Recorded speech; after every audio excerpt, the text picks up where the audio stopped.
Native Hawaiian and Pacific Islander Heritage Month. Hello, Susan. Susan Lee introduces us to someone that is so wonderful. How you doing? Nice he was to the see you. first Vietnamese American general, and that's coming up after the break. Hey, Susan. You had a lot to read.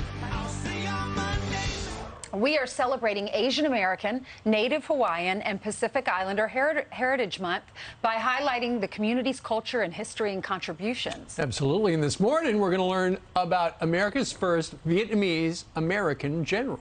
And guess what? I have the privilege of welcoming Susan Lee officially to the couch. All right, great to be back, guys. And this morning we talk about service and surviving in this latest Asian American, Native Hawaiian, Pacific Islander profile. This is the first Vietnam-born general, and he says he knew he wanted to join the U.S. Army after being rescued by U.S. forces from Saigon in 1975.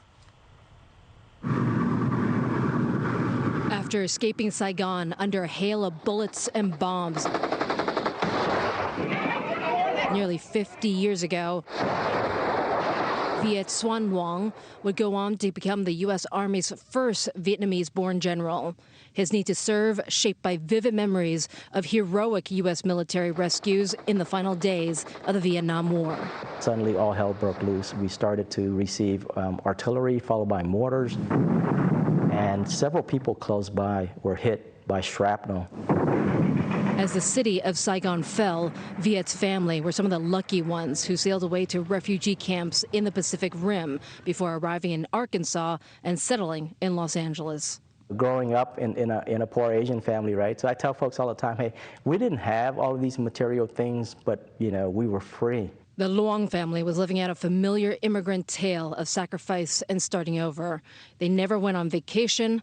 Viet's parents worked 7 days a week. His father picked up double shifts as a security officer. You know, to mitigate having time with Dad, I used to go to work with him, you know, and a lot of time just sleeping on someone's carpet, right? But many years later, I would say that I would not give that back for anything, and those were some of the best times of my life. Following through on his boyhood promises to serve his adopted country, Viet enlisted in the Army after college. You were quoted as saying that you could see in your peers that they were given opportunities and mentorship that you didn't necessarily receive. I think I was one of maybe 3 Asian Americans in a class of 200.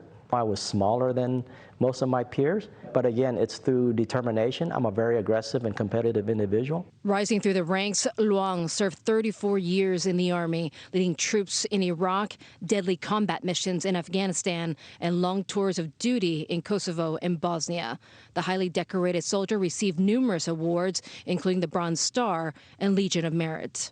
Just culturally, coming from an Asian background, you know that society tells you to put your head down, to not be trouble, don't cause any waves. Do you think that helped or hurt you when you joined the Army? I think it actually hurts us. Not to make waves, not to say anything, but we're Americans first. Not to brag about our contributions, but to be able to accentuate all the things that we have done. Somebody, you know, who's proud of being a Vietnamese, you know, came to this country on a U.S. aircraft carrier. And sense of you know, being a real son of his people that I just think is unique. Perhaps it was always destined, but Viet's career pinnacle would come full circle to meet the 9-year-old boy escaping war and death on board the USS Hancock, cutting across the Pacific 43 years earlier. Luong was promoted to Major General in 2018 and assumed command of U.S. forces in Japan. So why are you opening up now? Do you feel that you need to lead by example? There's a requirement to be able to advocate, to mentor, to send a positive message. Our country is very divisive right now. I want to help solve issues.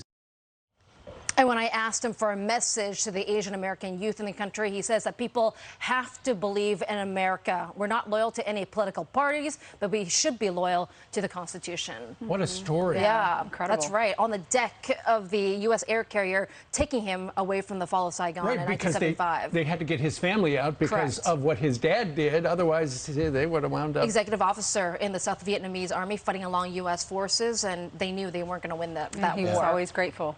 to our troops who Let's pulled hope them out. the Afghanis merge in as when they got rescued like Yeah. the Vietnamese did. To provide service to this country Yep. because of just how grateful you are to be rescued during those dismal times. Yes, that's a Absolutely. fantastic story. Susan, thank you very much. Thank you. Great report, great profile. I know Stuart Varney's jealous that you're on our show.